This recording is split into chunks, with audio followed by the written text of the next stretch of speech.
Assalamualaikum warahmatullahi wabarakatuh.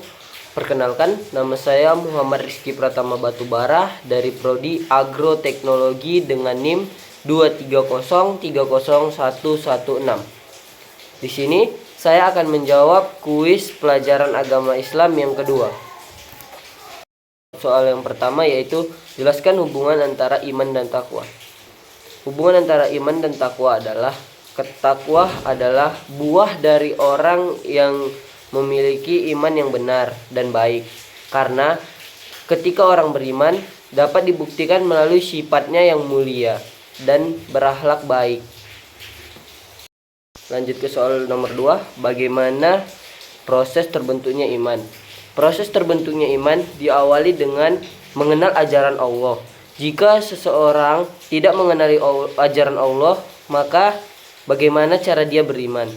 Jadi, kita harus mengenalkan ajaran Allah kepada anggota keluarga kita sejak sedini mungkin.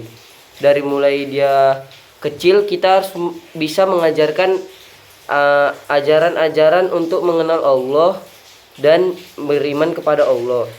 Jika kita sudah mengajarinya, maka kita harus membiasakannya. Karena pembiasaan itu adalah awal dari benci menjadi cinta.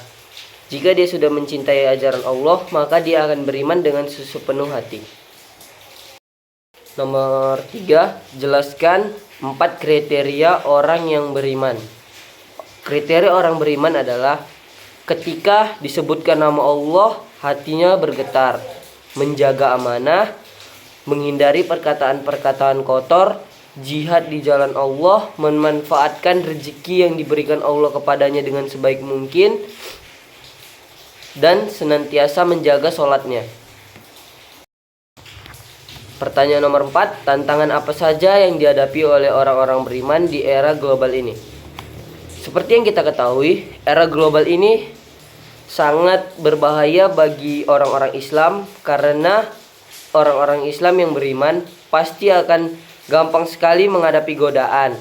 Yang kita ketahui, godaan yang terbesar sekarang adalah dengan handphone, yaitu kita dapat melihat dan mengakses seluruh gambar-gambar, video, dan yang lainnya di smartphone kita.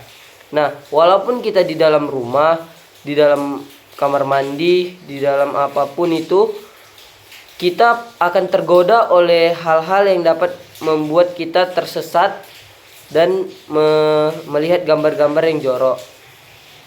Kalau dulu sebelum ada handphone, kita harus keluar rumah untuk melakukan hal-hal yang dilarang oleh agama. Namun ketika sudah ada handphone, di dalam rumah pun kita dapat melakukan hal-hal yang tidak bermanfaat dan dapat merugikan kita.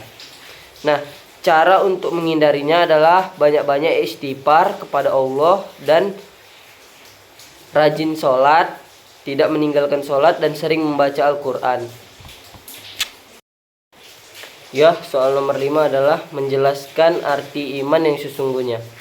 Iman dalam Islam memiliki 3 unsur penting, yaitu meyakini lewat hati, mengikrarkan lewat lisan, dan mewujudkan lewat perbuatan. Maksudnya di sini adalah meyakini dengan hati, yaitu ketika kita beriman, kita pasti yakin bahwa Allah itu ada dan Allah itu akan menjadi pelindung bagi kita. Dan Allah juga menjadi pedoman dan pandangan hidup kita untuk menjadi lebih baik ke depannya. Meyakini lewat lisan yaitu dengan mengatakan la ilaha illallah, artinya tiada Tuhan selain Allah. Berarti ketika kita sudah mengatakan itu, kita berani dan tidak takut untuk mengucapkan bahwa Allah itu adalah Tuhan satu-satunya dan tidak ada Tuhan selain Allah. Mewujudkan lewat perbuatan adalah ketika kita beramal, kita mengerjakan sholat, kita membantu orang-orang yang membutuhkan, itu termasuk juga ke dalam iman. Melewat lisan juga termasuk ketika kita tidak mengatakan hal-hal kotor juga termasuk.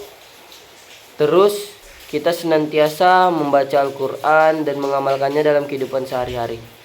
Sekian dari hasil jawaban saya untuk tugas pendidikan agama Islam yang kedua. Saya Muhammad Rizky Pratama Batubara mengucapkan terima kasih telah menonton video ini.